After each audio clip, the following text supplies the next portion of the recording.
ওই তার চিনো লাগো দিলি তুই কাটা তুই কোন জায়গা ছিলু কাজে তোর চিন্তা হইব কি করবি তুই এত বড় সাহস তুই আমার এত পর মারছস আমি তোর চিনাম আমি কে আমার কি চিনাবি তোর চিনে সবাই তুই যে একটা চুর এটা সবাই জানে তুই সরকারি কাজ কাটস তোর কারণে গরম বাড়তাছে তোর কারণে কোনো কিছু ঠান্ডা না তোর কারণে বৃষ্টি নামে না তোর কারণে নিঃশ্বাস নিতে পারি না অক্সিজেন পাই না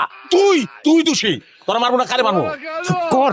গাছ তো কাটা লেগেই গাছ না কাটা তুই কাট পাবি কই গাছ কাটার মতো গাছ লাগার মতো না একটা গাছ কাটলে 10টা গাছ যে লাগাইতে হয় জানো না এটা তোর 10টা গাছ লাগা তুই আমার একটা থাপ্পড় দিছস না তোরে আমি এবার 10টা থাপ্পড় দিব। খারা আমার জামাই তো তখন সত্য কথাই কইছে এতক্ষণ আমার জামাই একটা থাপ্পড় দিছে তখন আমরা সবাই মিলে তোরে মারুম খারা সোরে সোর